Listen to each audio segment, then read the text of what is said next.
ছেলে কিংবা মেয়ে, নারী কিংবা পুরুষ, স্ত্রী কিংবা স্বামী, যেই হোক না কেন, আপনি যাকে বশীকরণ করতে চান না কেন, মাত্র ৩ দিনের ভিতরে কোনো নারীকে বা কোনো পুরুষকে বা আপনার স্বামীকে বা আপনার স্ত্রীকে যদি আপনি বাধ্যগত করে রাখতে চান, আপনার প্রতি বশীকরণ করে রাখতে চান, বশীভূত করে রাখতে চান, সেক্ষেত্রে এই বিদ্যাটা আমি মনে করি যে একটা আপনার জন্য পারফেক্ট একটা বিদ্যা, একদম সহজ নিয়মে।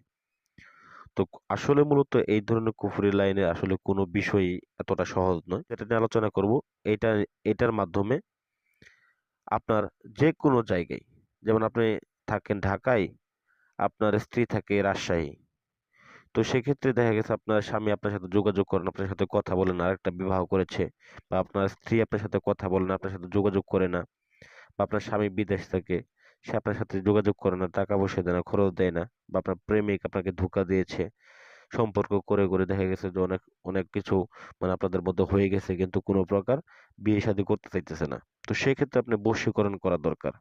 তো বশীকরণ করে তাকে আপনি বিবাহ করবেন বা বাধ্যগত করবেন, বা তার সাথে মেলামেশা করেন, যাই করেন না কেন, এই কুফরি বিদ্যাটার মাধ্যমে আপনি তাকে করতে পারবেন, সবকিছু করতে পারবেন। তো এটা আমি চ্যালেঞ্জ দিলাম, ঠিক আছে, এই বিদ্যাটার মাধ্যমে সম্ভব। তো আমি এই চ্যালেঞ্জটা শুধু আপনাদের না, পুরাই বাংলার মাটিকে, বাংলাদেশের প্রত্যেকটা মানুষকে আমি চ্যালেঞ্জ দিলাম, এই বিদ্যাটার মাধ্যমে আপনারা যদি কাজের ফলাফল না পান, তারপর আমাকে জানাবেন। স্ক্রিনের ভিতরে নাম্বার দেওয়া আছে, অবশ্যই ভিডিও পেতে চ্যানেলটাকে সাবস্ক্রাইব করে রাখবেন এবং অবশ্যই কমেন্ট করে জানাবেন আপনারা কাজটা করতে পারছেন কিনা, জানিয়ে যাবেন। তো ভালো থাকবেন। আসসালামু আলাইকুম ওয়া রাহমাতুল্লাহি ওয়া বারাকাতুহু।